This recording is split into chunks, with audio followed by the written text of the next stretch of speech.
जय श्री कृष्णा। ओम नमो भगवते वासुदेवाय नमः। आप सुन रहे हैं पौराणिक अमृतवाणी द्वारा प्रसारित महाभारत कथा। कथा को सुनने के लिए हमारे चैनल को लाइक शेयर एंड सब्सक्राइब करें। चलिए आगे की कथा प्रारंभ करते हैं। सोम तीर्थ, अग्नि तीर्थ, बदर पाचन तीर्थ की महिमा। जन्मजय ने पूछा, मुनिवर देवताओं ने सोम तीर्थ में वरुण का किस तरह अभिषेक किया, इसकी कथा मुझे सुनाइए। वैशंपायन जी कहते हैं, राजन, पहले सतयुग की बात है। समस्त देवता वरुण के पास जाकर बोले, भगवान देवराज इंद्र जैसे सदा हम लोगों की भैंसे रक्षा करते हैं, उसी प्रकार आप भी सब सरिताओं का पालन कीजिए। समुद्र में आपका निवास होगा और समुद्र सदा आपके अधीन रहेगा। चंद्रमा के घटने बढ़ने के साथ ही आपकी हानि और वृद्धि होगी। वरुण ने एवं अस्तु कहकर देवताओं की प्रार्थना स्वीकार कर ली। फिर सबने एकत्र होकर उनको जल का राजा बनाया और उनका अभिषेक करके पूजन किया।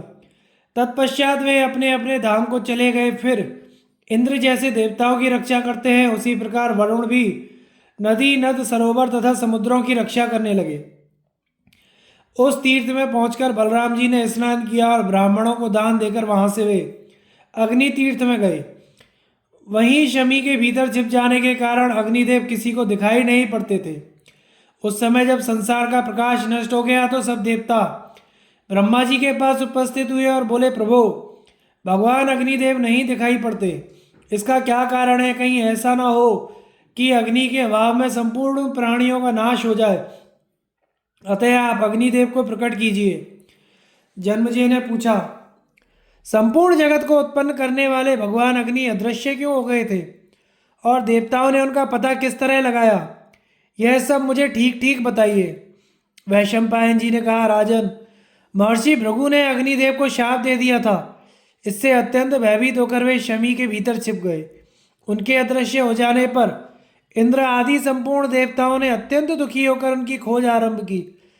खोजते खोजते अग्नि तीर्थ में आकर उन्होंने अग्निदेव को शमी के भीतर छिपे हुए देखा। उन्हें पाकर सबको बड़ी प्रसन्नता हुई। वे जैसे आए थे वैसे ही लौट गए। अग्निदेव भी ब्रह्मवादी भृगु के श्राप से जो सर्वभक्षी हो गए।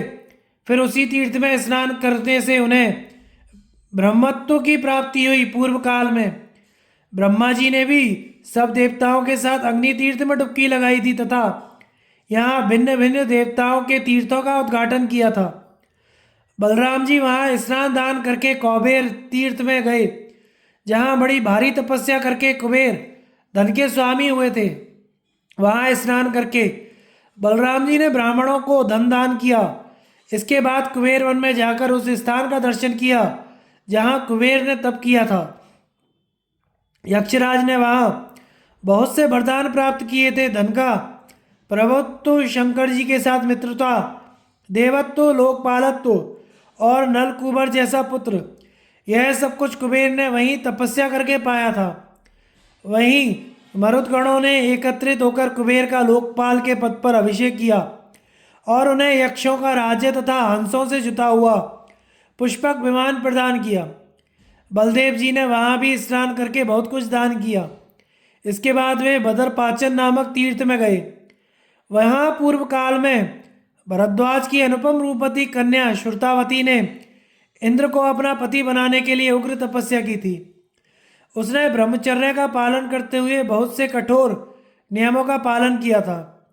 उसका सदाचार, तप और भक्ति देखकर इंद्र उसके ऊपर प्रसन्न हो गए और उसे प्रत्यक्ष दर्शन देकर उन्होंने कहा, शुभे, मैं तुम्हारी तपस्या, नियम पालन और भक्ति से बहुत संतुष्ट हूँ, इसलिए तुम्हारा मनोरथ पूर्ण होगा और यह शरीर त्याग कर तुम मेरे साथ स्वर्गलोक में निवास करोगी। महाभागे, इस पवित्र तीर्थ में अरुंधति सहित सप्तर्षि रहा करते थे। एक दिन वे अरुंधति को यहाँ अकेली छोड़कर स्वयं जीविका निर्वाह के लिए फल मूल लाने के हिमालय चले गए। वहाँ उस समय 12 वर्षों के लिए वर्षा रुक गई थी। जब ऋषियों को वहाँ कुछ भी नहीं मिला तो वे आश्रम बनाकर रहने लगे। इधर कल्याणी अरुंधति निरंतर तपस्या में संलग्न हो गई। उसे कठोर नियम का पालन करते देख वरदायक भगवान शंकर अत्यंत प्रसन्न हो ब्राह्मण का रूप बनाकर वहाँ आए और बोले, कल्याणी, मैं भिक्षा चाहता हूँ। अरुंधति ने कहा, विप्रवर, अन्न तो समाप्त हो गया है, सिर्फ थोड़े से बेर रखे हैं, इन्हें खा लीजिए। महादेव जी ने कहा, शुभे, इन फलों को आग पर पका दो। यह सुनकर अरुंधति ब्राह्मण देवता का प्रिय करने के लिए फलों को प्रज्वलित अग्नि पर रखकर पकाने लगी। उस समय उसे परम पवित्र, मनोहर एवं दिव्य कथाएं सुनाई देने लगी। वह बिना खाए ही बेर पकाती और कथा सुनती रहती। इतने में 12 वर्षों की वह भयंकर अनावृष्टि समाप्त हो गई। वह दारुण समय उसे एक दिन के समान ही प्रतीत हुआ। तदनंतर सप्तऋषि भी फल लेकर वहां आ पहुंचे। तब भगवान ने प्रसन्न होकर कहा, धर्म को जानने वाली देवी, अब तुम पहले की ही भांति इन ऋषियों की सेवा करो। तुम्हारा तप और नियम देखकर मुझे बड़ी प्रसन्नता हुई है। यह कहकर भगवान शंकर ने अपना स्वरूप प्रकट किया और ऋषियों से उसके महत्वपूर्ण आचरण का वर्णन करते हुए कहा, मुनियों, तुमने हिमालय की घाटी में रहकर जिस तप का उपार्जन किया है और इस अरुंधति ने यहीं रहकर जो तप किया है, इन दोनों में कोई समानता नहीं है। अरुंधति का तप ही श्रेष्ठ है।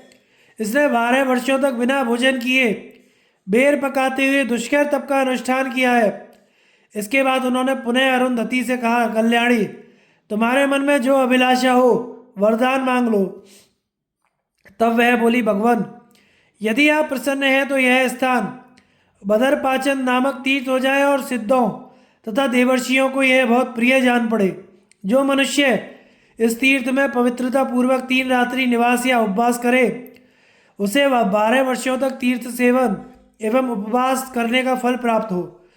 भगवान शंकर ने एवं अस्तु कहकर उसके वर का अनुमोदन किया। फिर सप्तऋषियों द्वारा की हुई स्तुति सुनकर वे अपने धाम को चले गए। अरुंधति इतने वर्षों तक भूख प्यास सहकर भी ना तो थकी ना ही उसके बदन पर उदासी ही छाई। उसको इस अवस्था में देख ऋषियों को बड़ा आश्चर्य हुआ। इस प्रकार अरुंधति ने यहाँ परम सिद्धि प्राप्त की। तुमने भी मेरे लिए अरुंधति की भांति उत्तम व्रत का पालन किया है। मैं तुम्हारे नियम से संतुष्ट होकर इस तीर्थ के संबंध में एक विशेष वरदान देता हूँ। जो मनुष्य इस तीर्थ में स्नान करके एकाग्रचित हो, एक रात भी यहाँ निवास करेगा, वह देह त्यागने के पश्चात दुर्लभ लोकों में जाएगा। वैशंपायन जी कहते हैं, पवित्र चरित्र वाली श्रुतावती से ऐसा कहकर इंद्र स्वर्ग को चले गए। उनके जाते ही वहाँ फूलों की वर्षा होने लगी। देवताओं की दुंदुभी बज उठी, सुगंधित हवा चलने लगी। उसी समय श्रुतावती भी शरीर त्याग कर स्वर्ग को चली गई और वहाँ इंद्र की पत्नी के रूप में रहने लगी। बलभद्र जी उस बदरपाचन तीर्थ में स्नान करके ब्राह्मणों को धन देकर इंद्र तीर्थ में चले गए। इंद्र तीर्थ और आदित्य तीर्थ की महिमा, देवल, जैगीशव्य मुनि तथा वृद्ध कन्या क्षेत्र की कथा। वैशंपायन जी कहते हैं, वहाँ जाकर बलराम जी ने विधिवत स्नान किया और ब्राह्मणों को धन तथा रत्न दान किए। इंद्र तीर्थ में देवराज ने 100 यज्ञ किए थे, जिनमें बृहस्पति जी को बहुत सा धन दिया गया था।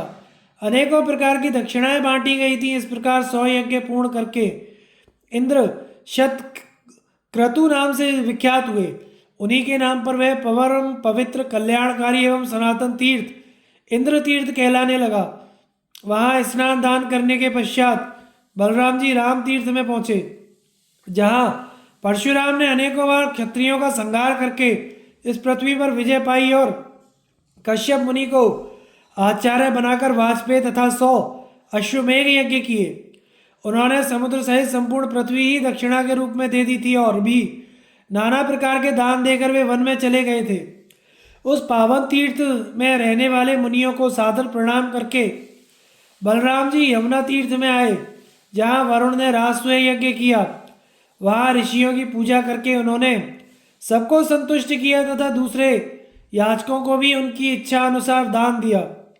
इसके बाद वे आदित्य तीर्थ गए, जहाँ भगवान सूर्य ने परमात्मा का यजन करके ज्योतियों का अधिपत्य और अनुपम प्रभाव प्राप्त किया।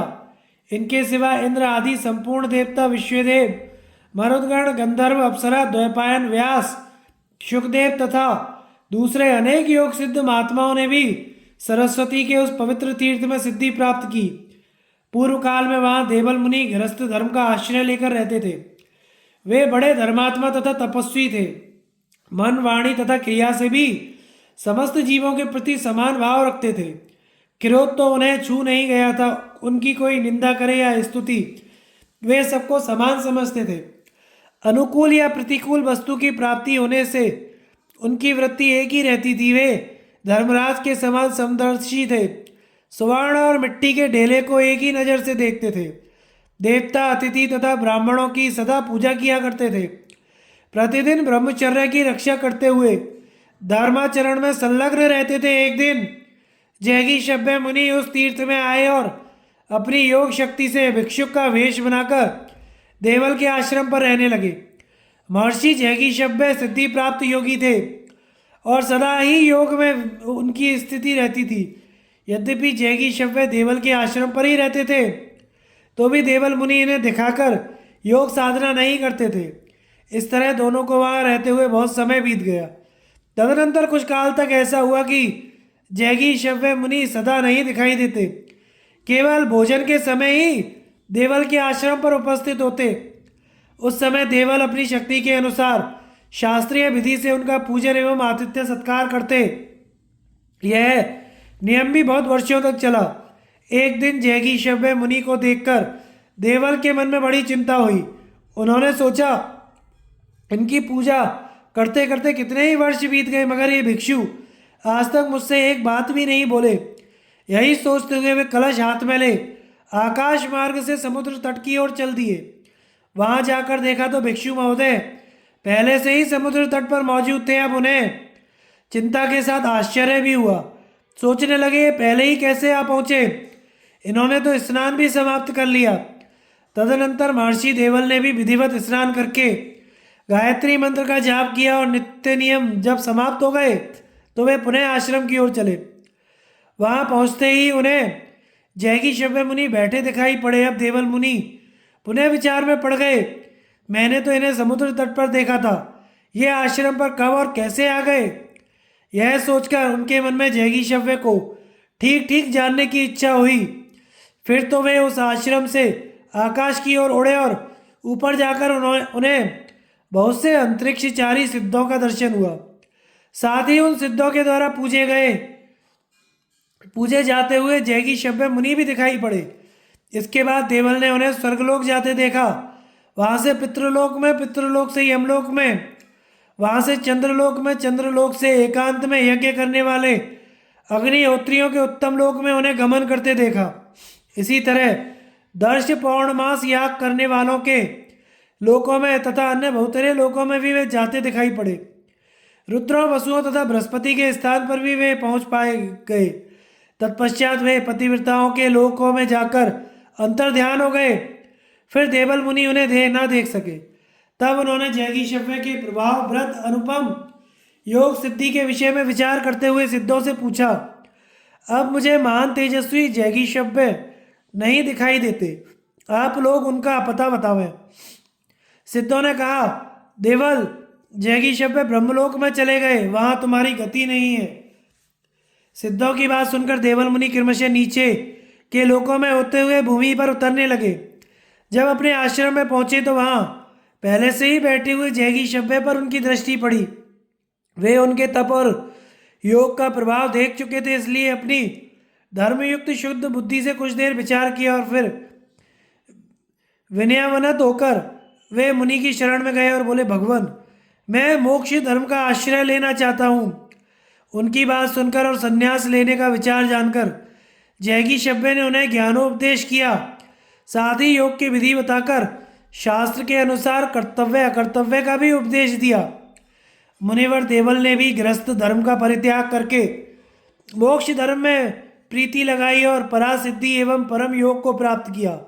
राजा जन्मेजय, जैगी शव्य और देवल दोनों महात्माओं का जहाँ आश्रम था वह उत्तम स्थान ही तीर्थ बन गया। बलराम जी ने उस तीर्थ में आचमन करके ब्राह्मणों को दान किया और अन्य धार्मिक कार्य संपन्न करके वहां से चलकर सरस्वती तीर्थ में पहुंचे, जहां पूर्व काल में 12 वर्षों तक वर्षा नहीं हुई थी। उस समय सरस्वती पुत्र सारस्वत मुनि ने ब्राह्मणों को वेद पढ़ाया था। सारस्वत मुनि के नाम से प्रसिद्ध हुए उस तीर्थ में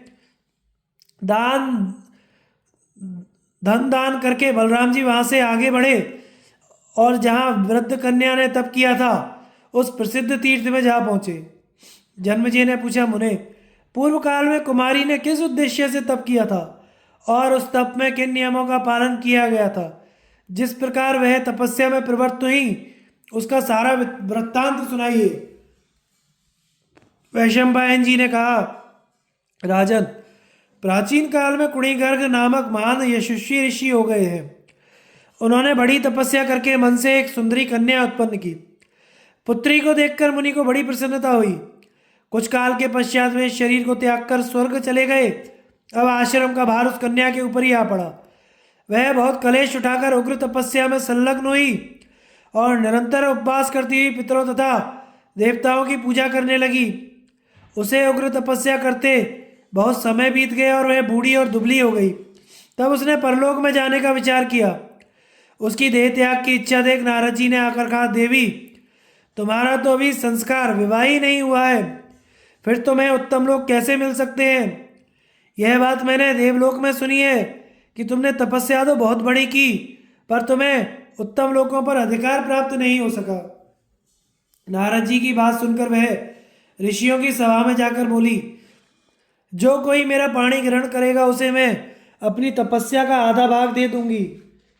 उसके ऐसा कहने पर गालब के पुत्र श्रृंगवान ने कहा, कल्याणी, मैं इस शर्त पर तुम्हारा पाणी ग्रहण करूंगा कि तुम विवाह हो जाने पर एक रात मेरे साथ निवास करो। वृद्धा कुमारी ने हाँ कहकर अपना हाथ मुनि के हाथ में दे दिया। गालब नंदन ने शास्त्रीय विधि के अनुसार हवन करके उसका पाणी ग्रहण संस्कार किया। रात्रि के समय वह सुंदरी तरुणी बनकर मुनि के पास गई। उस समय उसके शरीर पर दिव्य वस्त्र और आभूषण शोभा पा रहे थे। दिव्य हार तथा दिव्य अंगरांगों की सुगंध फैल रही थी। उसकी छवि से चारों ओर प्रकाश सा हो रहा था। उसे देखकर श्रृंगवान ऋषि को बड़ी प्रसन्नता हुई। उन्होंने एक रात उसके साथ निवास किया। सवेरे होते ही वह मुनि से बोली, विप्रवर, आपने जो शर्त की थी उसके अनुसार मैं आपके साथ रह चुकी। अब आज्ञा दीजिए, मैं जाती हूँ। यह कहकर वह वहाँ से चल दी। जाते जाते उसने फिर कहा, जो अपने चित्त को एकाग्र कर देवताओं को तृप्त करके इस तीर्थ में एक रात निवास करेगा उसे 58 वर्षों तक ब्रह्मचर्य का पालन करने का फल मिलेगा। ऐसा कहकर वह साध्वी देह त्याग कर स्वर्ग में चली गई और मुनि उसके दिव्य रूप का चिंतन करते हुए बहुत दुखी हो गए। उन्होंने प्रतिज्ञा के अनुसार उसके तप का आधा भाग ले लिया और उससे अपने को सिद्ध बनाकर फिर उसी गति का अनुसरण किया। राजन, यही वृद्ध कन्या का परिचय है जो तुम्हें सुना दिया। बलराम जी ने इस तीर्थ में आने पर शल्य की मृत्यु का समाचार सुना था। वहाँ भी उन्होंने ब्राह्मणों को बहुत कुछ दान किया। तत्पश्चात समंत पंचक द्वार से निकलकर उन्होंने ऋषियों से कुरुक्षेत्र सेवन का फल पूछा। तब उन महात्माओं ने बलराम जी से उस क्षेत्र के सेवन का ठीक ठीक फल बताया। समंत पंचक तीर्थ, कुरुक्षेत्र की महिमा तथा नारद जी के कहने से बलदेव जी का भीम और दुर्योधन का युद्ध देखने जाना। ऋषियों ने कहा, बलराम जी, समंत पंचक क्षेत्र सनातन है। यह प्रजापति की उत्तर वेदी कहलाता है। प्राचीन काल में देवताओं ने यहाँ बहुत बड़ा यज्ञ किया था तथा बुद्धिमान महात्मा राजर्षि कुरु ने पहले बहुत वर्षों तक इस क्षेत्र की जमीन जोती थी, इसलिए उन्हीं के नाम पर यह कुरुक्षेत्र कहा जाने लगा। बलराम जी ने पूछा, मुनिवर, महात्मा कुरु ने एक क्षेत्र में हल क्यों चलाया? ऋषियों ने कहा, बलराम जी, पूर्व काल में राजा कुरु जब यहाँ प्रतिदिन उठकर हल चलाया करते, उन्हीं दिनों की बात है। इंद्र ने स्वर्ग से आकर कुरु से इसका कारण पूछा। राजन, आप इतना बड़ा प्रयास क्यों कर रहे हैं? यहाँ की जमीन जोतने से आपका क्या अभिप्राय है? कुरु ने कहा, इंद्र, जो लोग इस क्षेत्र में मरेंगे वे पुण्यवान लोकों में जाएंगे। यह जवाब सुनकर इंद्र को हंसी आ गई। वे चुपचाप स्वर्ग लौट गए। इससे राजर्षि कुरु का उत्साह कम नहीं हुआ। वे वहाँ की जमीन जोतने में ही लगे रहे। इंद्र ने कई बार आकर प्रश्न किया, किंतु वही उत्तर पाकर वे हर बार लौट गए। कुरु ने भी कठोर तपस्या करके हल जोतना आरंभ किया। तब इंद्र ने उनका मनोभाव देवताओं से कह सुनाया। सुनकर देवता बोले, अगर संभव हो तो राजर्षि को वरदान देकर राजी कर लीजिए, नहीं तो वे अपने प्रयत्न में सफल हो गए और मनुष्य यज्ञ किए बिना ही स्वर्ग में आने लगे तो हम लोगों का यज्ञ भाग नष्ट हो जाएगा। तब इंद्र ने कुरु के पास आकर कहा, राजन, अब आप कष्ट ना उठाइए, मेरी बात सुनिए।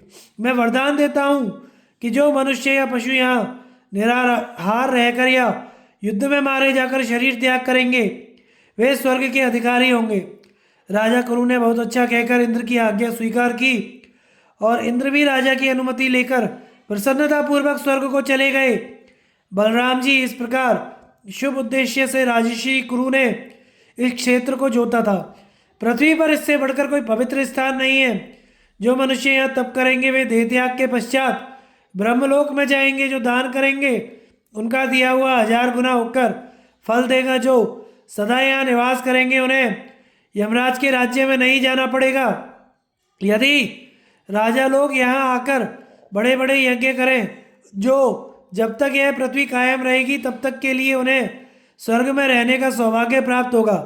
साक्षात इंद्र ने भी कुरुक्षेत्र के विषय में यह उद्गार प्रकट किया है कि कुरुक्षेत्र की धूल भी यदि हवा से उड़कर किसी पापी के ऊपर पड़ जाए तो वह उसे उत्तम लोकों में पहुंचाती है। यहाँ बड़े बड़े देवता, उत्तम ब्राह्मण तथा निरग आदि नरेश भी यज्ञ करके उत्तम गति को प्राप्त हो चुके हैं।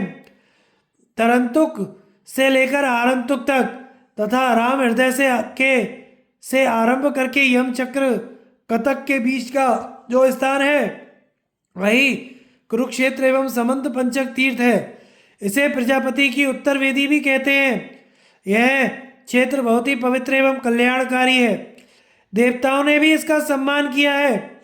यह सभी सद्गुणों से संपन्न है, अतः यहाँ मरे हुए सब क्षत्रिय अक्षय गति को प्राप्त होंगे। इस प्रकार साक्षात इंद्र ने यह बात कही और ब्रह्मा, विष्णु तथा शिव आदि देवताओं ने इसका समर्थन किया। वैशंपायन जी कहते हैं, तदनंतर कुरुक्षेत्र का दर्शन और वहाँ बहुत सा दान करके बलराम जी एक दिव्य आश्रम के निकट गए। वहाँ पहुंचकर उन्होंने मुनियों से पूछा, यह सुंदर आश्रम किसका है? तब उन्होंने बलराम जी से, पहले तो यहाँ भगवान विष्णु तपस्या कर चुके हैं, फिर अक्षय फल देने वाले कई यज्ञ भी इस आश्रम पर हुए हैं। बाल्यकाल से ही ब्रह्मचर्य का पालन करने वाली एक सिद्ध ब्राह्मणी भी यहाँ तपस्या कर चुकी है। वह शांडिल्य मुनि की पुत्री थी। ऋषियों की बात सुनकर बलभद्र जी ने उन्हें प्रणाम किया और हिमालय के समीप स्थित उस आश्रम में गए। वहाँ के उत्तम तीर्थ का तथा सरस्वती के उद्गम भूत का ऋषियों की बात सुनकर बलभद्र जी ने उन्हें प्रणाम किया और हिमालय के समीप स्थित उस आश्रम में गए। वहाँ के उत्तम तीर्थ का तथा सरस्वती के उद्गम भूत शिरोध का दर्शन करके उन्हें बड़ा विस्मय हुआ। इसके बाद कार पवन तीर्थ में जाकर उन्होंने वहाँ के स्वच्छ, शीतल एवं पवित्र जल में डुबकी लगाई तथा देवताओं और पितरों का तर्पण करके ब्राह्मणों को दान किया। फिर एक रात वहाँ निवास करके वे ब्राह्मणों और सन्यासियों के साथ मित्रावरुण के पवित्र आश्रम पर गए। वह स्थान यमुना के तट पर है। सर्वप्रथम उस स्थान पर आकर इंद्र, अग्नि तथा अर्यमा बहुत प्रसन्न हुए थे। बलराम जी ने वहाँ स्नान दान करके ऋषियों और सिद्धों के साथ बैठकर उत्तम कथाएं सुनने लगे। उस समय देवर्षि नारद दंड, कमंडल और मनोहर वीणा लिए वहाँ आ पहुँचे। उन्हें आते देख बलराम जी उठ खड़े हुए और उनका विधिवत पूजन करके उनसे कौरवों का समाचार पूछने लगे। नारद जी ने कहा, जिस प्रकार कौरवों का महासंहार हुआ था वह सब ज्यों का त्यों सुना दिया। तब बलभद्र जी ने दुख प्रकट करते हुए कहा, तपोधन, उस क्षेत्र की क्या अवस्था है तथा वहाँ आए हुए राजाओं की क्या दशा हुई, यह सब संक्षेप के साथ मैं पहले ही सुन चुका हूँ। अब मुझे वहाँ का विस्तृत समाचार जानने की उत्कंठा हो रही है। नारद जी ने कहा, भीष्म जी तो पहले ही मारे गए। उसके बाद द्रोणाचार्य, जयद्रथ, कर्ण, उसके पुत्र भी परलोक पहुँच गए। भूरिश्रवा, शल्य तथा दूसरे महाबली राजाओं की भी यही दशा हुई। सब राजा और राजकुमार दुर्योधन की विजय के लिए अपने प्राणों की बलि दे चुके हैं। अब जो मरने से बचे हैं उनके नाम सुनिए। दुर्योधन की सेना में कृपाचार्य, कृतवर्मा और अश्वत्थामा, ये तीनों ही प्रधान वीर बचे हुए हैं। किंतु जब शल्य मारे गए तो ये भी डर के मारे पलायन कर गए। उस समय दुर्योधन बहुत दुखी हुआ और भागकर द्वैपायन सरोवर में जा छिपा। माया से सरोवर का पानी बांधकर वह उसके भीतर सो रहा था। इतने में ही पांडव लोग भगवान श्री कृष्ण के साथ वहां जा पहुंचे और उसे कड़वी बातें सुनाकर कष्ट पहुंचाने लगे। वह भी बलवान ठहरा, इनके ताने क्यों सहता। हाथ में गदा लेकर उठ पड़ा और भीमसेन से युद्ध करने के लिए उनके पास जाकर खड़ा हो गया। अब उन दोनों में भयंकर युद्ध छिड़ने वाला है।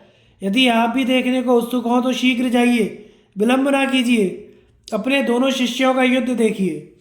वैशंपायन जी कहते हैं, नारद जी की बात सुनकर बलराम जी ने अपने साथ आए हुए ब्राह्मणों की पूजा करके उन्हें विदा किया और सेवकों को द्वारका चले जाने की आज्ञा दी। फिर वे जहाँ सरस्वती का स्रोत निकला हुआ है उस श्रेष्ठ पर्वत शिखर से नीचे उतरे और तीर्थ का महान फल सुनकर ब्राह्मणों के समीप उसकी महिमा का इस प्रकार वर्णन करने लगे। सरस्वती के तट पर निवास करने में जो सुख है, आनंद है, वह अन्यत्र कहाँ मिल सकता है। उसमें जो गुण है वे और कहाँ हैं। सरस्वती का सेवन करके स्वर्गलोक में पहुँचे हुए मनुष्य उसका सदा ही स्मरण करते रहेंगे। सरस्वती सब नदियों में पवित्र है, वह संसार का कल्याण करने वाली है। सरस्वती को पाकर मनुष्य इहलोक और परलोक में पापों के लिए शोक नहीं करते। तदनंतर बारंबार सरस्वती की ओर देखते हुए बलराम जी सुंदर रथ पर सवार हुए और शिष्यों का युद्ध देखने के लिए तेज चाल से चलकर द्वैपायन सरोवर के तट पर जा पहुंचे। बलराम जी की सलाह से सबका समंत पंचक में जाना और वहां भीम और दुर्योधन में गदा युद्ध का आरंभ। वैशंपायन जी कहते हैं, राजा जन्मेजय, इस प्रकार होने वाले उस तुमुल युद्ध की बात सुनकर धृतराष्ट्र को बड़ा दुख हुआ। उन्होंने संजय से पूछा, सूत, गदा युद्ध के समय बलराम जी को उपस्थित देख मेरे पुत्र ने भीमसेन के साथ किस प्रकार युद्ध किया। संजय ने कहा, महाराज, बलराम जी को वहां उपस्थित देखकर दुर्योधन को बड़ी खुशी हुई। राजा युधिष्ठिर तो उन्हें देखते ही खड़े हो गए और बड़ी प्रसन्नता के साथ उनका पूजन करके बैठने को आसन दे कुशल समाचार पूछने लगे। तब बलराम जी ने उनसे कहा, राजन, मैंने ऋषियों के मुंह से सुना है कि कुरुक्षेत्र बड़ा पवित्र तीर्थ है, वह स्वर्ग प्रदान करने वाला है। देवता, ऋषि तथा महात्मा ब्राह्मण सदा उसका सेवन करते रहे हैं। वहाँ युद्ध करके प्राण त्यागने वाले मनुष्य निश्चय ही स्वर्ग में इंद्र के साथ निवास करेंगे। इसलिए हम लोग यहाँ से समंत पंचक क्षेत्र में चलें। वह देवलोक में प्रजापति की उत्तर वेदी के नाम से विख्यात है। वह त्रिभुवन का अत्यंत पवित्र एवं सनातन तीर्थ है। वहाँ युद्ध करने से जिसकी मृत्यु होगी वह अवश्य ही स्वर्गलोक में जाएगा। बहुत अच्छा कहकर युधिष्ठिर ने बलराम जी की आज्ञा स्वीकार की और वे समंत पंचक क्षेत्र की ओर चल दिए। राजा दुर्योधन भी हाथ में बहुत बड़ी गदा ले पांडवों के साथ पैदल ही चला। उस समय शंखनाद होने लगा और भेरियां बज उठी और शूरवीरों के सिंहनाद से संपूर्ण दिशाएं भर गईं। तत्पश्चात वे सब लोग कुरुक्षेत्र की सीमा में आ गए। फिर पश्चिम की ओर आगे बढ़कर सरस्वती के दक्षिण किनारे पर स्थित एक उत्तम तीर्थ में पहुंचे। वही स्थान उन्हें युद्ध करने के लिए पसंद आया। फिर तो भीमसेन कवच पहनकर हाथ में नोक वाली गदा ले युद्ध के लिए तैयार हो गए। दुर्योधन भी सिर पर टोप लगाए सोने का कवच बांधे भीम के सामने डट गया। फिर दोनों भाई क्रोध में भरकर एक दूसरे को देखने लगे। दुर्योधन की आंखें लाल हो रही थीं। उसने भीमसेन की ओर देखकर अपनी गदा संभाली और उन्हें ललकारा। भीम ने भी गदा ऊंची करके दुर्योधन को ललकारा। दोनों ही क्रोध में भरे थे। दोनों की ही गदाएं ऊपर की ओर उठी थी। दोनों ही भयंकर पराक्रम दिखाने वाले थे। उस समय वे राम, रावण और बाली, सुग्रीव के समान जान पड़ते थे। तदनंतर दुर्योधन ने केकय, संजय, पांचालों तथा श्री कृष्ण, बलराम एवं अपने भाइयों के साथ खड़े हुए युधिष्ठिर से कहा, मेरा भीमसेन के साथ जो युद्ध ठहरा हुआ है उसको आप सब लोग पास ही बैठकर देखिए। दुर्योधन की इस राय को सबने पसंद किया। फिर सब लोग बैठ गए। चारों ओर राजाओं की मंडली बैठी। बीच में भगवान बलराम जी विराजमान हुए, क्योंकि सब लोग उनका सम्मान करते थे। वैशंपायन जी कहते हैं, यह प्रसंग सुनकर धृतराष्ट्र को बड़ा दुख हुआ। उन्होंने संजय से कहा, सूत, जिसका परिणाम इतना दुखद होता है उस मानव जन्म को धिक्कार है। मेरा पुत्र 11 अक्षौहिणी सेना का मालिक था। उसने सब राजाओं पर हुक्म चलाया, सारी पृथ्वी का अकेले उपभोग किया, किंतु अंत में यह आदत हुई कि गदा में लेकर हाथ में लेकर उसे पैदल ही युद्ध में जाना पड़ा। इसे प्रारब्ध के सिवा और क्या कहा जा सकता है। संजय ने कहा, महाराज, आग के पुत्र ने मेघ के समान गर्जना करके जब भीम को युद्ध के लिए ललकारा, उस समय अनेकों भयंकर उत्पात होने लगे। बिजली की गड़गड़ाहट के साथ आंधी चलने लगी, धूल की वर्षा शुरू हो गई और चारों दिशाओं में अंधकार छा गया। आकाश से सैकड़ों उल्काएं टूट टूट कर गिरने लगी। बिना अमावस्या के ही सूर्य ग्रहण लग गया। वृक्षों तथा वनों के साथ धरती डोलने लगी। पर्वतों के शिखर टूट टूट कर जमीन पर पड़ने लगे। कुओं के पानी में बाढ़ आ गई। किसी का शरीर नहीं दिखाई देता था तो भी देहधारी की सी आवाजें सुनाई पड़ती थीं। इन सब अपशकुनों को देखकर भीमसेन ने धर्मराज युधिष्ठिर से कहा, भैया, आपके हृदय में जो कांटा खसकता रहता है उसे आज निकाल फेंकूंगा। इस पापी को गदा से मारकर इसके शरीर के टुकड़े टुकड़े कर डालूंगा। अब यह पुनः हस्तिनापुर में नहीं प्रवेश करने पाएगा। इस दुष्ट ने मेरे बिछौने पर सांप छोड़ा, भोजन में विष मिलाया, प्रमाण कोटि में ले जाकर मुझे पानी में गिरवाया, लाक्षा भवन में जलाने का प्रयत्न किया, सभा में हंसी उड़ाई। हम लोगों का सर्वस्व छीना। इसी के कारण हमें वनवास एवं अज्ञातवास का कष्ट भोगना पड़ा। आज सबका बदला चुकाकर मैं उन दुखों से छुटकारा पा जाऊंगा। इसे मारकर अपने आत्मा का ऋण चुकाऊंगा। इस दुष्ट की आयु पूरी हो गई है। अब इसे माता पिता का दर्शन भी नहीं मिलेगा। आज यह कुल कलंक अपने राज्य, लक्ष्मी तथा प्राणों से हाथ धोकर सदा के लिए जमीन पर सो जाएगा। यह कहकर महापराक्रमी भीमसेन गदा ले युद्ध के लिए डट गए और दुर्योधन को पुकारने लगे। दुर्योधन भी गदा ऊंची करके यह देखकर भीमसेन से पुनः क्रोध में भरकर बोला, दुर्योधन, वारणावत में राजा धृतराष्ट्र और तूने जो पाप किए थे उन्हें आज याद कर ले। तूने भरी सभा में रजस्वला द्रौपदी को जो क्लेश पहुंचाया, जुए के समय तूने और शकुनी ने मिलकर जो राजा युधिष्ठिर के साथ वंचना की, उन सबका बदला चुकाऊंगा। खुशी की बात है कि आज तू सामने दिखाई दे रहा है। तेरे ही कारण पिता में भीष्म, आचार्य, द्रोण, कर्ण और शल्य जैसे वीर मारे गए। तेरे भाई तथा बहुत से क्षत्रिय यमलोक पहुंच गए। सबसे पहले वैर की आग लगाने वाला शकुनी और द्रौपदी को दुख देने वाला प्रतिकामी भी चल बसा। अब तू ही रह गया, इसलिए तुझे इस गदा से मौत के घाट उतारूंगा, इसमें तनिक भी संदेह नहीं। राजन, भीमसेन ने यह बातें बड़ी जोर से कही थी। इन्हें सुनकर आपके पुत्र ने बेधड़क जवाब दिया, वृकोदर, इतनी शेखी भगाड़ने से क्या होगा? चुपचाप लड़ाई कर। आज तेरे युद्ध का सारा हौसला मिटाए देता हूँ। दुर्योधन को तू दूसरे साधारण लोगों के समान मत समझ। यह तेरे जैसे किसी भी मनुष्य की धमकी से नहीं डरता। मैं तो इसे सौभाग्य समझता हूँ। मेरे मन में बहुत दिनों से इच्छा थी कि तेरे साथ गदा युद्ध होता, सो आज देवताओं ने उसे पूर्ण कर दिया। अब बहुत बड़बड़ाने से कोई लाभ नहीं है। पराक्रम के द्वारा अपनी वाणी को सत्य करके दिखा, विलंब ना कर। दुर्योधन की बात सुनकर सबने उसकी प्रशंसा की और भीमसेन गदा उठाकर बड़े वेग से उसकी ओर दौड़े। दुर्योधन ने भी गर्जना करते हुए आगे बढ़कर उनका सामना किया। फिर दोनों दो साड़ों की तरह एक दूसरे से भिड़ गए। प्रहार पर प्रहार होने लगा। उस समय गदा की चोट पड़ने पर वज्रपात के समान भयंकर आवाज होती। दोनों खून से नहा उठे।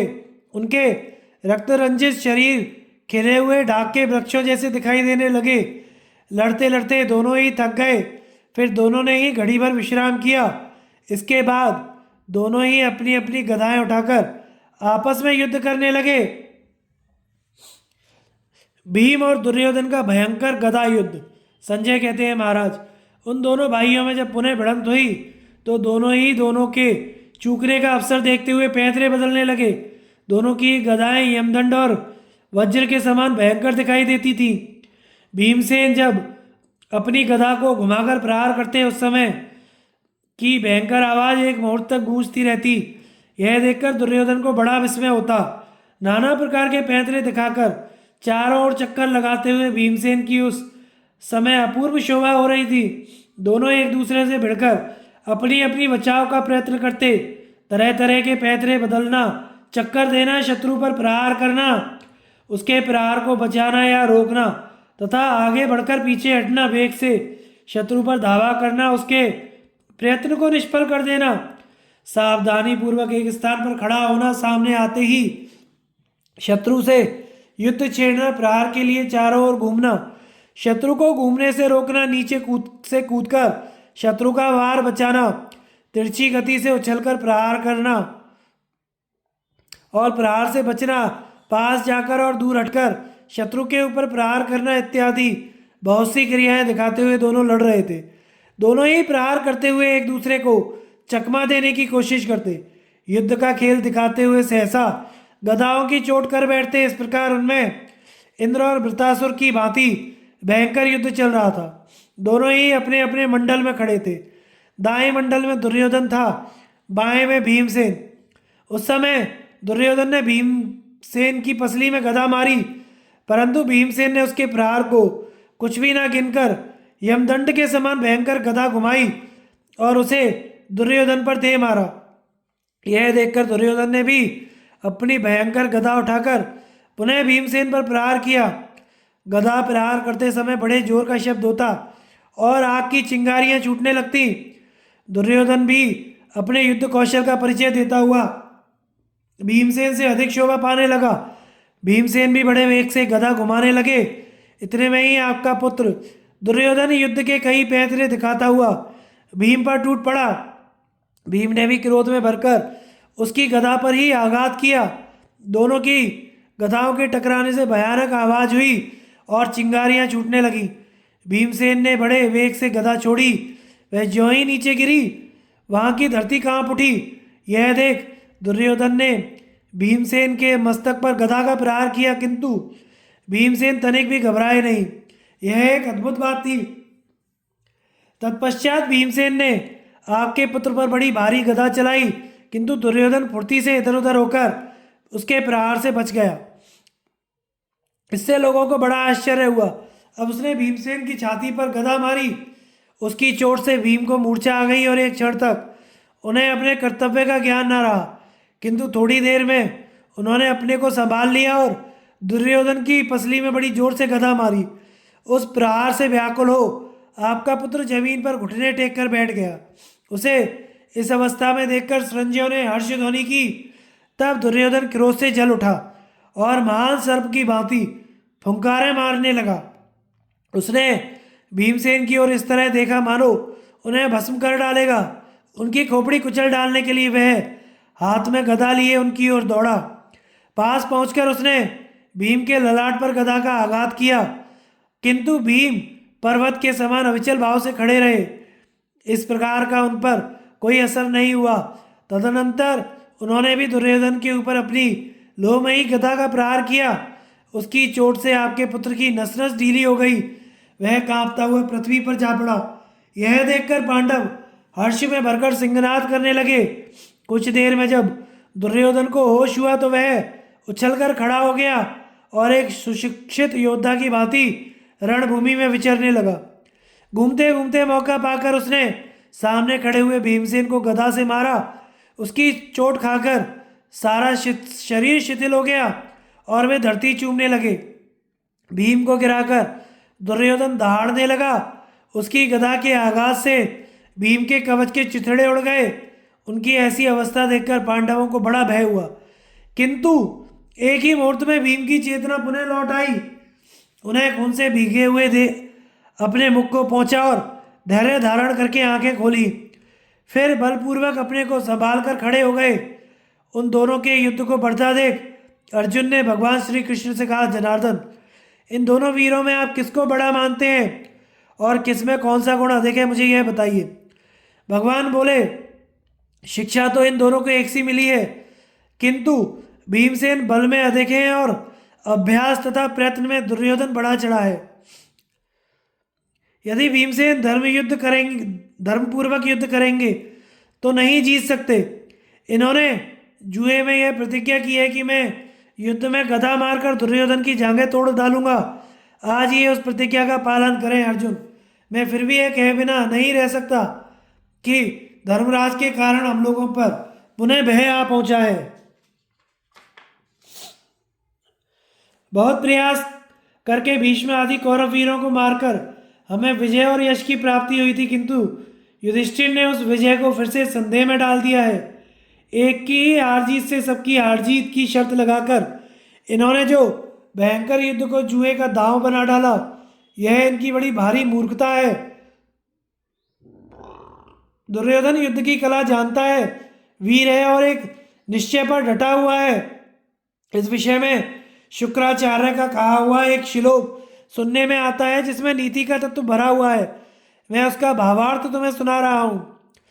युद्ध में मरने से बचे हुए शत्रु यदि प्राण बचाने के लिए भाग जाएं और फिर युद्ध करने के लिए लौटें तो उनसे डरते रहना चाहिए, क्योंकि वे एक निश्चय पर पहुंचे हुए होते हैं।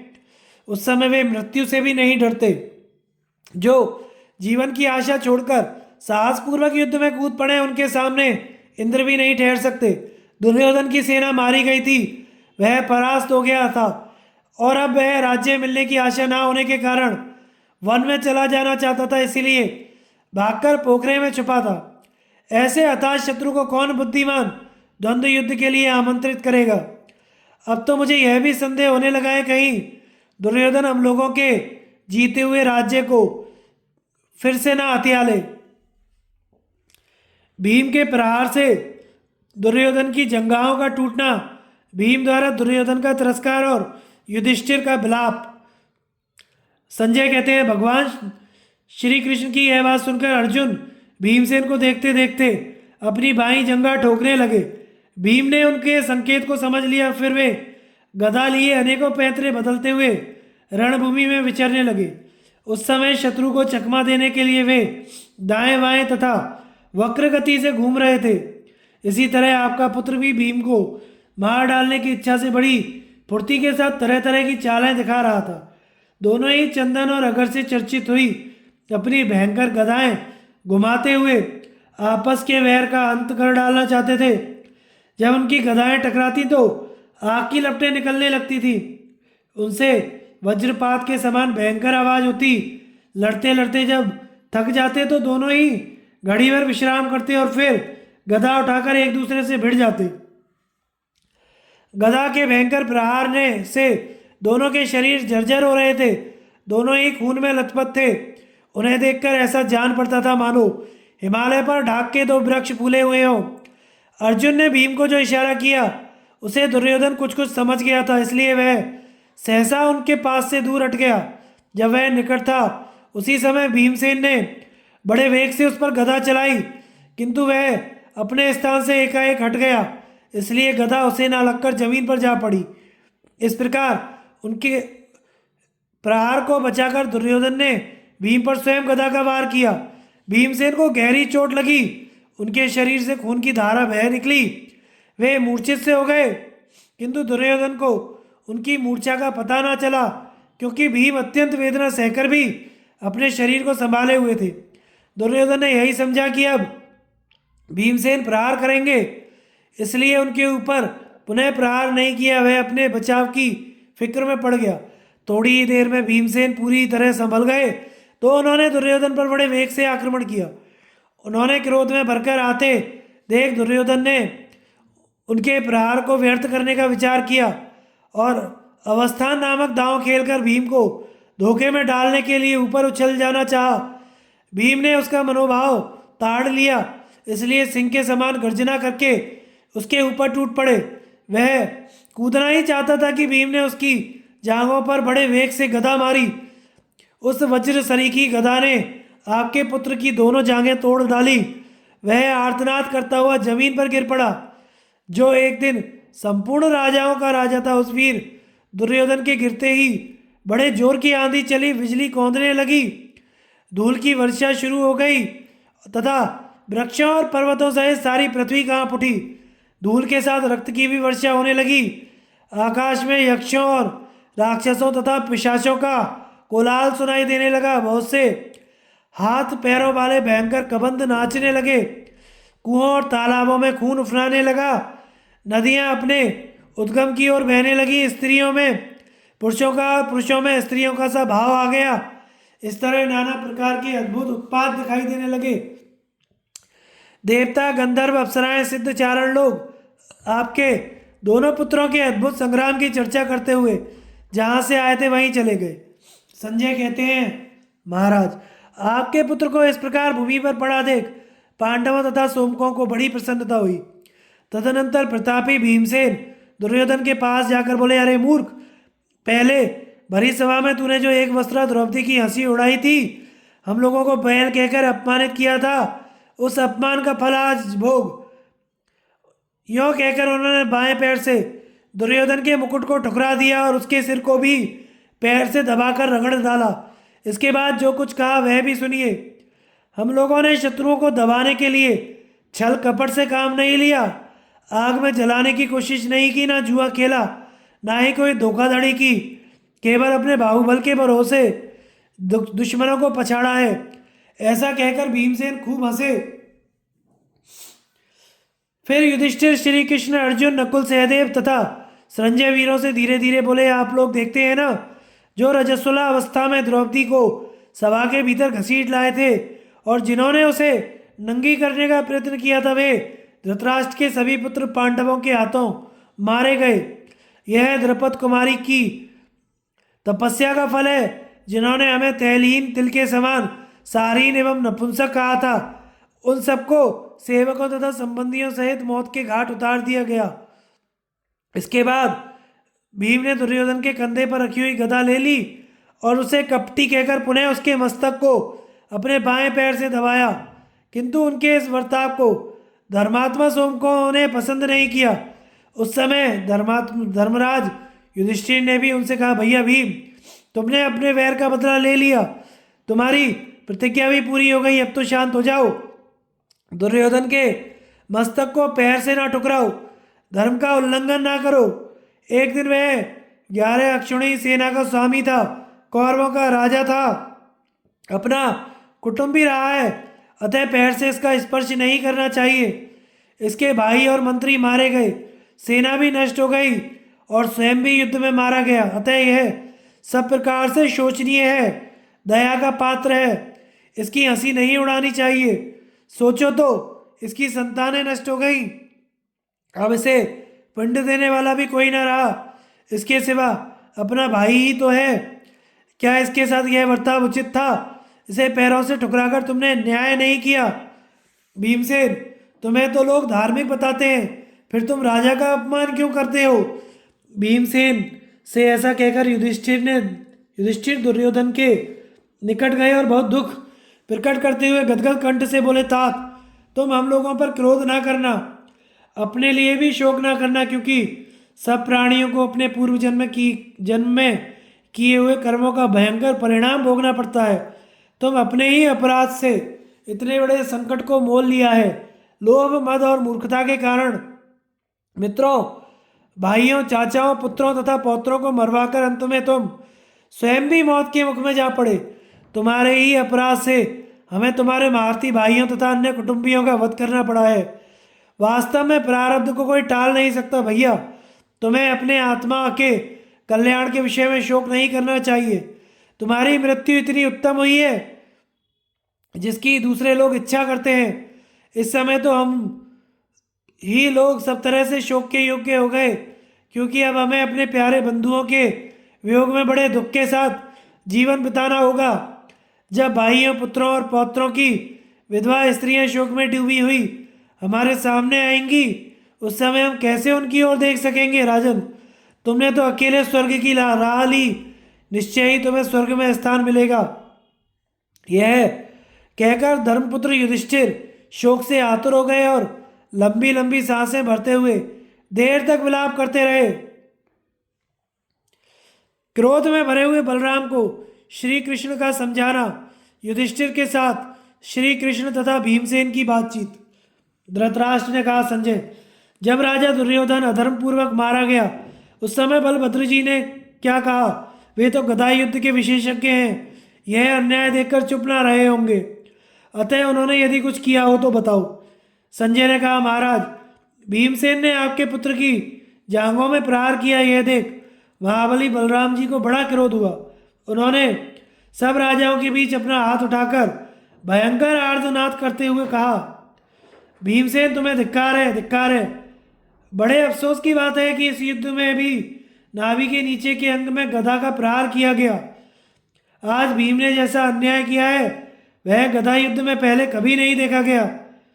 शास्त्र ने यह निर्णय कर दिया है कि गदा युद्ध में नाभि से नीचे प्रहार नहीं करना चाहिए, किंतु यह तो मूर्ख है, शास्त्र को बिल्कुल नहीं जानता, इसलिए मनमाना बर्ताव करता है। इसके बाद उन्होंने दुर्योधन की ओर दृष्टिपात किया। उसकी दशा देखकर उनकी आंखें क्रोध से लाल हो गई। वे फिर कहने लगे, कृष्ण, दुर्योधन मेरे समान बलवान है, इसकी समानता करने वाला कोई योद्धा नहीं है। आज अन्याय करके केवल दुर्योधन को ही नहीं गिराया गया है, मेरा भी अपमान किया गया है। शरणागत की दुर्बलता देखकर शरण देने वाले का तिरस्कार किया जा रहा है। यह कहकर वे अपना हल ऊपर को उठाए भीमसेन की ओर दौड़े। यह देखकर श्री कृष्ण ने बड़ी विनती और बड़े प्रयत्न के साथ अपनी दोनों भुजाओं से बलराम जी को पकड़ लिया और उन्हें शांत करते हुए कहा, भैया, अपनी उन्नति 6 प्रकार की होती है। अपनी वृद्धि, शत्रु की हानि, अपने मित्र की वृद्धि, शत्रु के मित्र की हानि तथा अपने मित्र की वृद्धि और शत्रु के मित्र की हानि। अपने या मित्र को जब विपरीत दशा आ घेरती है तो मन में ग्लानि होती ही है। आप जानते हैं कि पांडव हम लोगों के स्वाभाविक मित्र हैं। ये विशुद्ध पुरुषार्थ का भरोसा रखने वाले हैं। बुआ के लड़के होने के कारण हर तरह से अपने हैं। शत्रुओं ने कपटपूर्वक बर्ताव करके पहले इन्हें बहुत कष्ट पहुंचाया है। सभा भवन में भीम ने यह प्रतिज्ञा की थी कि मैं अपनी गदा से दुर्योधन की जांघें तोड़ डालूंगा। प्रतिज्ञा पालन क्षत्रिय के लिए धर्म है और भीम ने उसी का पालन किया है। महर्षि मैत्रेय ने भी दुर्योधन को यह शाप दिया था कि भीम अपनी गदा से तेरी जांघें तोड़ डालेगा। इस प्रकार यही होनहार थी। मैं भीम का इसमें कोई दोष नहीं देखता, इसलिए आप अपना क्रोध शांत कीजिए। बुआ और बहन के नाते पांडवों के साथ हम लोगों का यौन संबंध भी है और मित्र तो ये हैं ही, अतः इनकी उन्नति में ही हम लोगों की भी उन्नति है, इसलिए आप क्रोध ना कीजिए। श्री कृष्ण की बात सुनकर धर्म को जानने वाले बलदेव जी ने कहा, सत्पुरुषों ने धर्म का अच्छी तरह आचरण किया, किंतु वह अर्थ और काम इन 2 वस्तुओं से संकुचित हो जाता है। अत्यंत लोभी का अर्थ और अधिक आसक्ति रखने वाले का काम, ये दोनों ही धर्म को हानि पहुंचाते हैं। जो मनुष्य काम से धर्म को और अर्थ को, अर्थ से धर्म और काम को तथा धर्म से काम और अर्थ को हानि ना पहुंचाकर धर्म, अर्थ तथा काम इन तीनों का सेवन करता है, वही अत्यंत सुख का भागी होता है। भीमसेन ने तो धर्म को हानि पहुंचाकर इन सबको विकृत कर डाला है। श्री कृष्ण ने कहा, भैया, संसार के सब लोग आपको क्रोध रहित और धर्मात्मा समझते हैं, इसलिए शांत हो जाइए, क्रोध ना कीजिए। समझ लीजिए कि कलयुग आ गया। भीम की प्रतिज्ञा को भी भुला ना दीजिए। पांडवों को बैर और प्रतिज्ञा के ऋण से मुक्त हो जाने दीजिए। संजय कहते हैं, श्री कृष्ण की बात सुनकर बलदेव जी को बहुत संतोष नहीं हुआ। उन्होंने राजाओं की सभा में फिर से कहा, धर्मात्मा राजा दुर्योधन को अधर्मपूर्वक मारने के कारण भीमसेन संसार में कपटपूर्ण युद्ध करने वाला कहा जाएगा। दुर्योधन सरलता से युद्ध कर रहा था, उस अवस्था में वह मारा गया है, अतः वह सनातन सदगति को प्राप्त करेगा। यह कहकर रोहिणी नंदन बलराम जी द्वारका की ओर चल दिए। उनके चले जाने से पांचाल वृषणी पांडव वीर उदास हो गए। युधिष्ठिर भी बहुत दुखी थे। वे नीचे मुंह किए चिंता में मग्न हो रहे थे। उस समय भगवान श्री कृष्ण ने कहा, आप चुप होकर धर्म का अनुमोदन क्यों कर रहे हैं? आप चुप होकर अधर्म का अनुमोदन क्यों कर रहे हैं? दुर्योधन के भाई और सहायक मर चुके हैं, बेचारा बेहोश होकर गिरा हुआ है। ऐसी दशा में भीम इसके मस्तक को पैरों से ठुकरा रहे हैं और आप धर्मज्ञ होकर चुपचाप तमाशा देखते हैं। क्यों ऐसा हो रहा है? युधिष्ठिर ने कहा, कृष्ण, भीमसेन ने क्रोध में भरकर जो इसके मस्तक को पैरों से ठुकराया है, यह मुझे भी अच्छा नहीं लगा है। मैं अपने कुल का संहार हो जाने से खुश नहीं हूँ, किंतु क्या करूँ? धृतराष्ट्र के पुत्रों ने सदा ही हमें कपट जाल का शिकार बनाया, कटु वचन सुनाए, वनवास दिया। भीमसेन के हृदय में इन सब बातों के लिए बड़ा दुख था। यही सोचकर मैंने उनके इस काम की उपेक्षा की है। धर्मराज के ऐसा कहने पर श्री कृष्ण ने बड़े कष्ट से कहा, अच्छा, ऐसा ही सही राजन। आपके पुत्र को मारकर भीमसेन बहुत प्रसन्न हुए थे।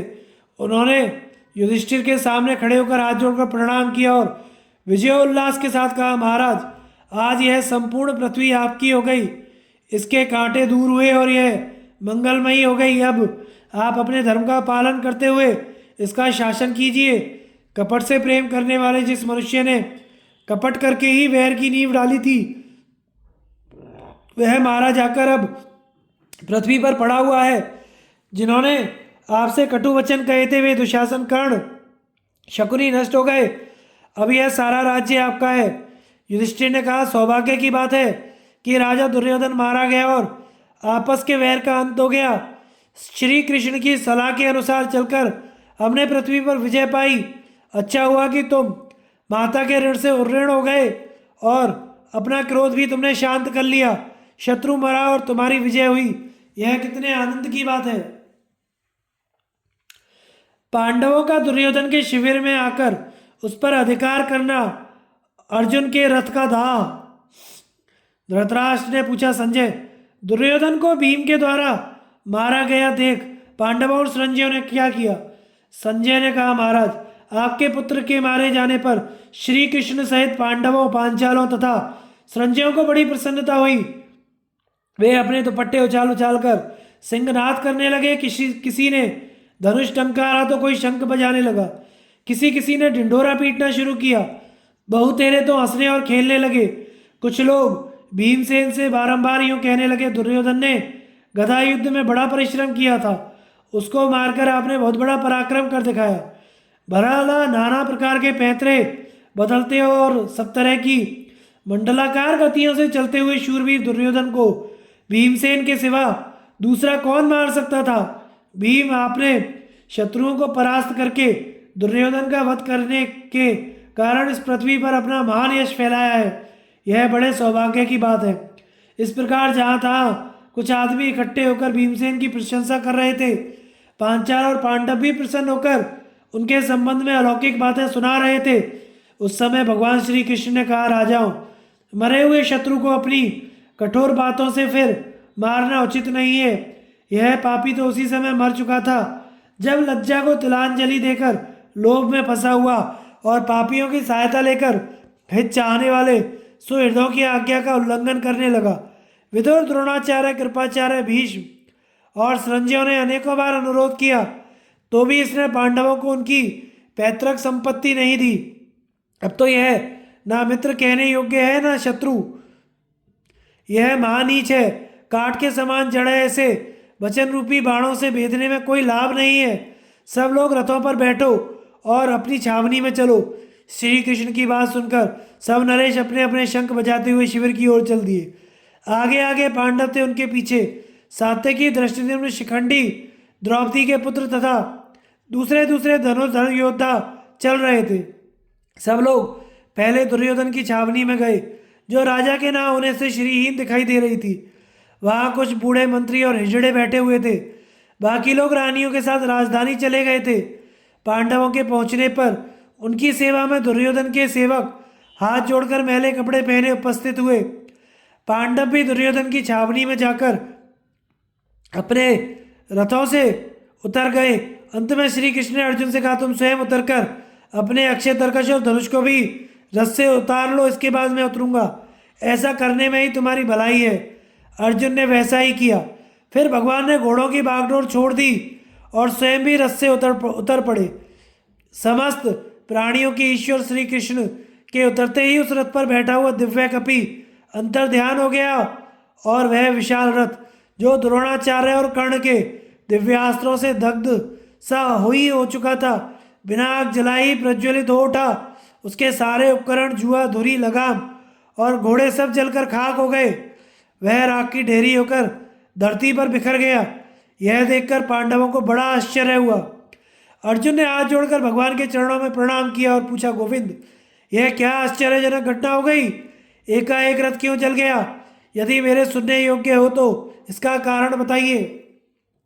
श्री कृष्ण ने कहा, अर्जुन, लड़ाई में नाना प्रकार के अस्त्रों का आघात से यह रथ तो पहले ही जल चुका था। सिर्फ मेरे बैठे रहने के कारण भस्म नहीं हुआ था। जब तुम्हारा सारा काम पूरा हो गया है तब अभी अभी इस रथ को मैंने छोड़ा है, इसलिए यह अब भस्म हुआ है। यूँ तो ब्रह्मास्त्र के तेज से यह पहले ही दग्ध हो चुका। इसके बाद भगवान ने किंचित मुस्कुराकर राजा युधिष्ठिर को हृदय से लगाया और कहा, कुंती नंदन, आपके शत्रु परास्त हुए और आपकी विजय हुई, यह बड़े सौभाग्य की बात है।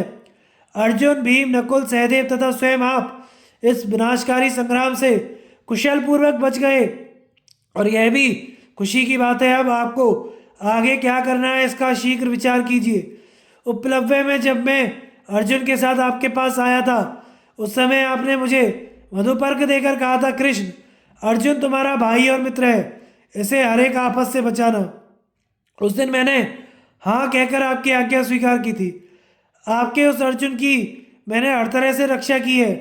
यह भाइयों सहित विजयी होकर इस रोमांचकारी संग्राम से छुटकारा पा गया।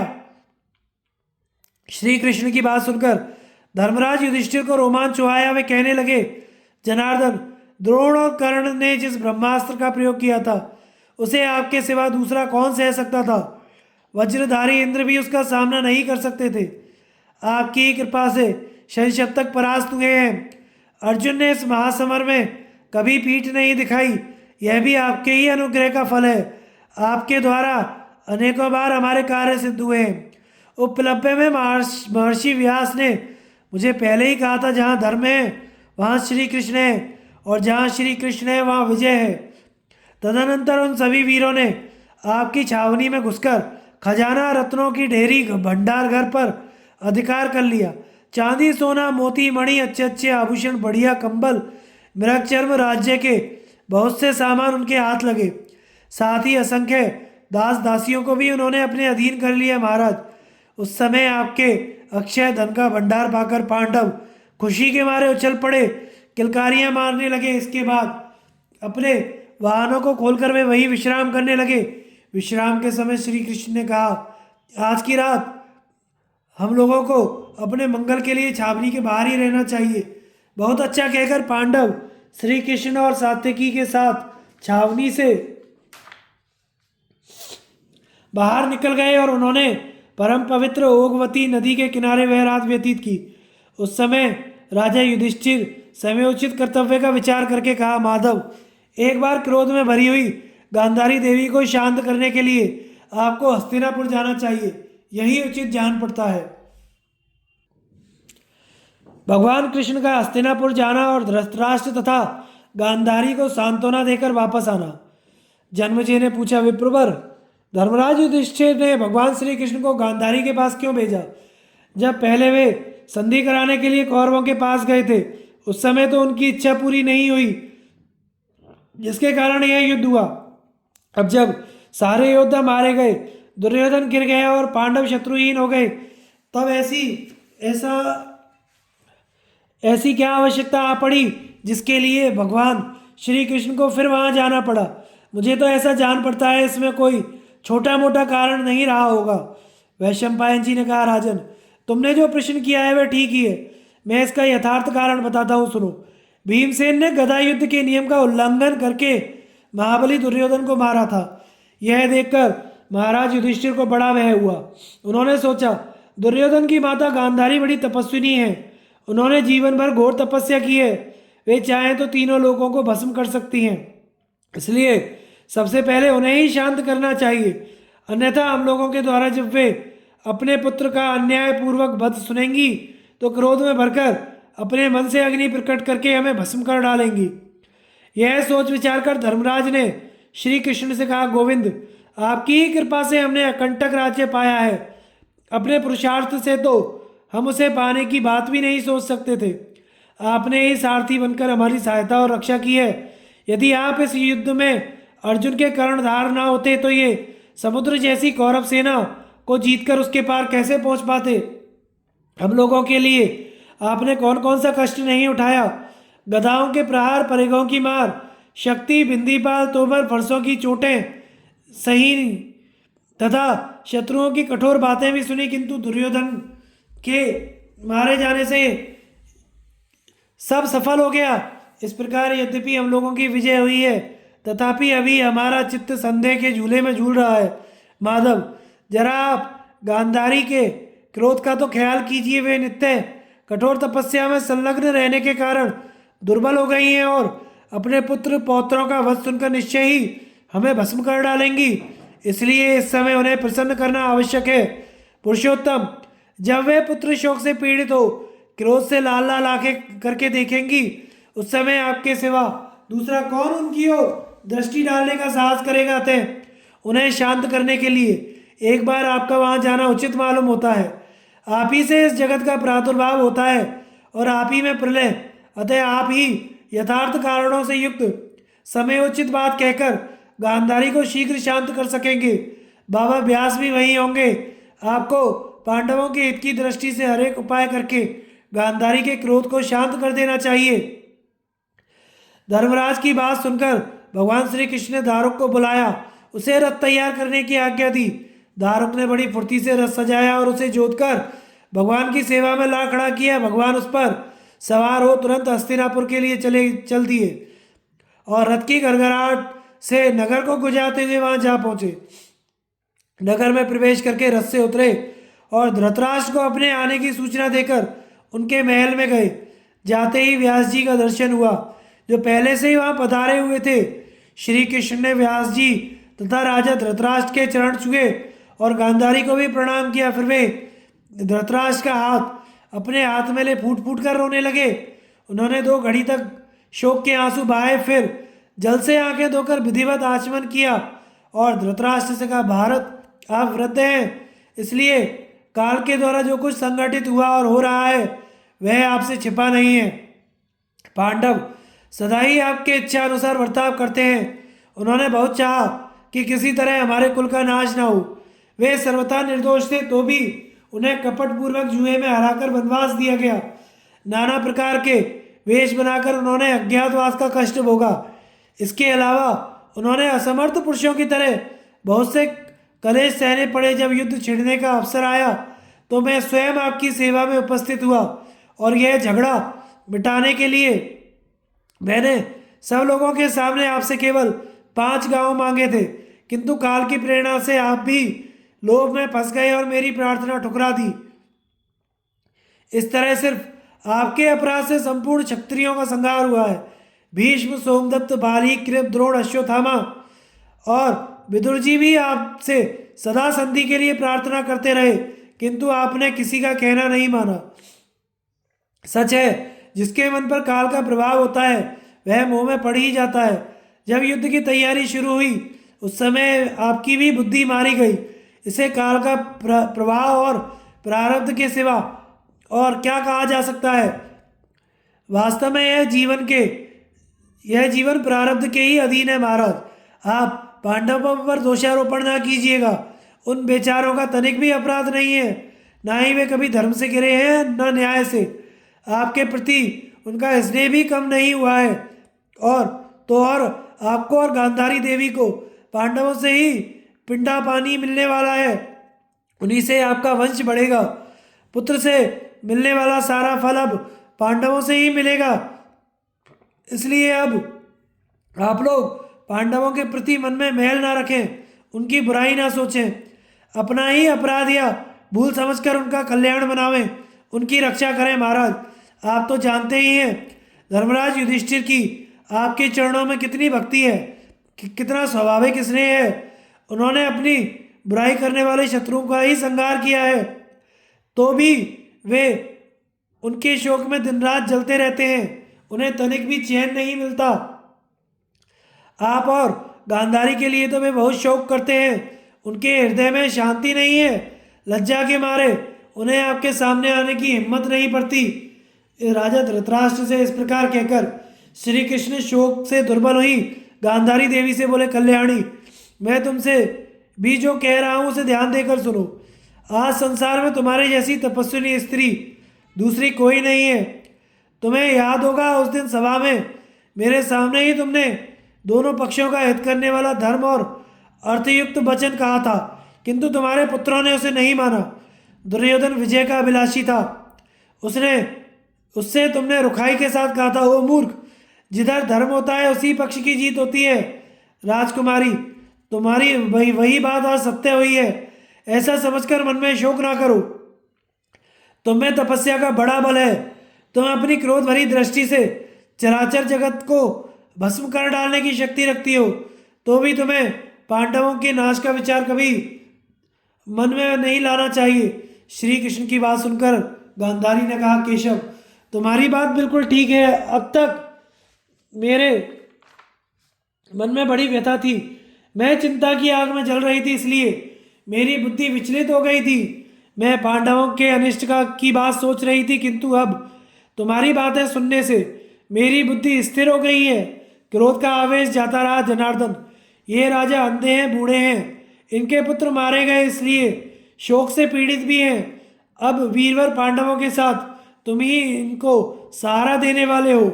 इतना कहकर गांधारी आंचल से मुंह ढांपकर फूट फूट कर रोने लगी। पुत्रों के शोक से उसे बड़ा संताप होने लगा। उसी समय श्री कृष्ण ने कितने ही कारण बताकर, कितनी ही युक्तियां देकर गांधारी को सांत्वना दी, धीरज बंधाया। धृतराष्ट्र तथा गांधारी को आश्वासन देने के पश्चात भगवान ने अश्वत्थामा के भीषण संकल्प का स्मरण किया। फिर तो वे तुरंत खड़े हो गए और व्यास जी के चरणों में मस्तक झुकाकर राजा धृतराष्ट्र से बोले, महाराज, अब मैं यहाँ से जाने की आज्ञा चाहता हूँ। आप शोक ना करें। इस समय अश्वत्थामा के मन में पापपूर्ण विचार जागृत हुआ है, इसलिए सहसा उठ पड़ा हूँ। उसने आज रात में पांडवों को मार डालने का निश्चय किया है। यह सुनकर धृतराष्ट्र और गांधारी ने कहा, जनार्दन, यदि ऐसी बात है तो जल्दी जाओ, पांडवों की रक्षा करो। हम फिर तुमसे शीघ्र ही मिलेंगे। तदनंतर भगवान श्री कृष्ण दारुक के साथ तुरंत चल दिए। उनके जाने के बाद महात्मा व्यास जी धृतराष्ट्र को आश्वासन देने लगे। छावनी के पास पहुंचकर श्री कृष्ण पांडवों से मिले और हस्तिनापुर का सारा समाचार उन्हें कह सुनाया।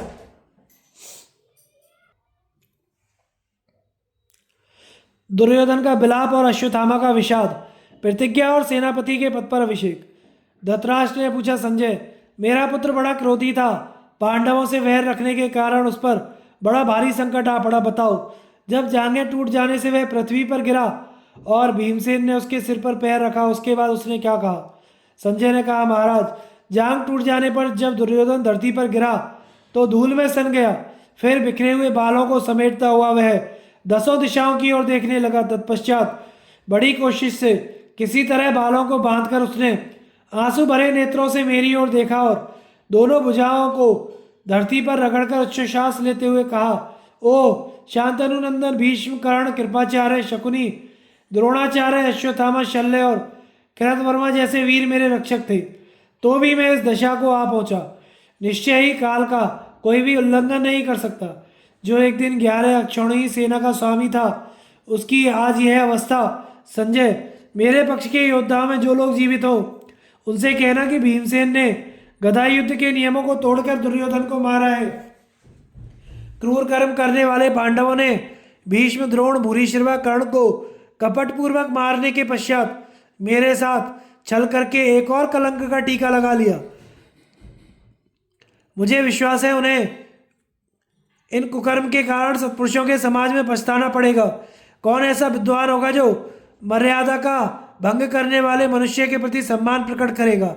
आज पापी भीमसेन जैसा खुश हो रहा है अधर्म से विजय पाने पर, दूसरा कौन बुद्धिमान पुरुष ऐसी खुशी मनाएगा? मेरी जांघें टूट गई हैं। ऐसी दशा में भीम ने मेरे सिर को पैरों से दबाया। इससे बढ़कर आश्चर्य की बात और क्या होगी? मेरे माता पिता बहुत दुखी होंगे। उनसे यह संदेश कहना, मैंने यज्ञ किए जो भरण पोषण करने योग्य थे उनका पालन किया और समुद्र पर्यंत पृथ्वी पर अच्छी तरह शासन किया। शत्रु जीवित थे तो भी उनके मस्तक पर पैर रखा और शक्ति के अनुसार मित्रों का प्रिय किया। अपने बंधु बांधवों का आदर तथा वश में रहने वालों का सत्कार किया। धर्म, अर्थ तथा काम का सेवन किया। दूसरे राष्ट्रों पर आक्रमण करके उन्हें जीता। दास की भांति राजाओं पर हुक्म चलाया। जो अपने प्रिय व्यक्ति थे उनकी सदा भलाई की। फिर मुझसे अच्छा अंत किसका हुआ होगा? विधिवत वेदों का स्वाध्याय किया, नाना प्रकार के दान दिए और आयु भर में मुझे कभी रोग नहीं हुआ। मैंने अपने धर्म से लोगों पर विजय पाई तथा धर्मात्मा क्षत्रिय जैसी मृत्यु चाहते हैं वही मुझे प्राप्त हो गई। इससे अच्छा अंत किसका होगा। संतोष की बात है कि मैं पीठ दिखाकर भागा नहीं, मेरे मन में कोई दुर्विचार उत्पन्न नहीं हुआ, तो भी जैसे सोए अथवा पागल हुए मनुष्य को जहर देकर मार डाला जाए, उसी तरह उस पापी ने युद्ध धर्म का उल्लंघन करके मेरा वध किया है। तत्पश्चात आपके पुत्र ने संदेश वाहकों से कहा, अश्वत्थामा, कृतवर्मा और कृपाचार्य से मेरी बात कह देना। अनेकों बार युद्ध के नियमों का को भंग करके पाप में प्रवृत्त हुए इन पांडवों का आप लोग कभी भी विश्वास न कीजिएगा। मैं भीम द्वारा अधर्मपूर्वक मारा गया हूँ, जो मेरे लिए ही स्वर्ग में गए हैं। उन आचार्य द्रोण, कर्ण, शल्य, वृषसेन, शकुनी, जलसंध, भगदत्त, भूरिश्रवा, जयद्रथ तथा दुशासन आदि भाइयों तथा लक्ष्मण, दुशासन कुमार और अन्य हजारों राजाओं के पीछे अब मैं भी स्वर्गलोक में चला जाऊंगा। चिंता यही है कि अपने भाइयों और पति की मृत्यु का समाचार सुनकर मेरी दुखनी बहन दुशला की क्या दशा होगी। पुत्र और पौत्रों की बिलखती हुई बहुओं के साथ मेरे माता पिता किस अवस्था को पहुँचेंगे। बेटे और पति की मृत्यु सुनकर बेचारी लक्ष्मण की माता भी तुरंत प्राण त्याग देगी। व्याख्यान देने में कुशल और सन्यासी के वेश में चारों ओर घूमने फिरने वाले चारवाक को यदि मेरी हालत मालूम हो जाएगी तो अवश्य ही वे मेरे वैर का बदला लेंगे। मैं तो त्रिभुवन में प्रसिद्ध इस पवित्र तीर्थ संबंध पंचक में प्राण त्याग रहा हूँ, इसलिए मुझे अक्षय लोकों की प्राप्ति होगी। राजन, आपके पुत्र का यह विलाप सुनकर हजारों मनुष्यों की आंखों में आंसू भर आए। वे व्याकुल होकर इधर उधर हट गए। दूतों ने आकर अश्वत्थामा से गदा युद्ध की सारी बातें तथा राजा को अन्यायपूर्वक गिराए जाने का समाचार कह सुनाया। इसके बाद वहां थोड़ी देर तक विचार करने के पश्चात वे जहां से आए थे वहीं लौट गए। संदेश वाहकों के मुख से दुर्योधन के मारे जाने का समाचार सुनकर बचे हुए कौरव महारथी अश्वत्थामा, कृपाचार्य और कृतवर्मा, जो स्वयं भी तीखे बाण, गदा, तोमर और शक्तियों के प्रहार से विशेष घायल हो चुके थे, तेज चलने वाले घोड़ों से जुते हुए रथ पर सवार हो तुरंत युद्ध भूमि में गए। वहां पहुंचकर देखा कि दुर्योधन धरती पर गिरा हुआ छटपटा रहा है। उसका सारा शरीर खून से भीगा हुआ है। क्रोध के मारे उसकी भौहें तनी और आंखें चढ़ी हुई हैं। वह अमर्ष में भरा दिखाई देता है। अपने राजा को इस अवस्था में पड़ा देख कृपाचार्य आदि को बड़ा मोह हुआ। वे रथों से उतरकर दुर्योधन के पास ही जमीन पर बैठ गए। उस समय अश्वत्थामा की आंखों में आंसू भर आए। वह सिसकता हुआ कहने लगा, राजन, निश्चय ही इस मनुष्य लोक में कुछ भी सत्य नहीं है, जहाँ तुम्हारे जैसा राजा धूल में लौट रहा है। अन्यथा जो एक दिन समस्त भूमंडल का स्वामी था, जिसने सब पर हुक्म चलाया, वही आज इस निर्जन मन में अकेला कैसे पड़ा हुआ है। आज मुझे दुशासन दिखाई नहीं देता। महारथी कर्ण तथा संपूर्ण हितैषी मित्रों का भी दर्शन नहीं होता। यह क्या बात है। वास्तव में काल की गति को जानना बड़ा कठिन है। जरा समय का उलटफेर तो देखो। तुम मूर्धाभिषिक्त राजाओं के अग्रगण्य होकर भी आज तिनको सहित धूल में लौट रहे हो। महाराज, तुम्हारा वह श्वेत छत्र कहाँ है, चवर कहाँ है, और वह विशाल सेना कहाँ चली गई।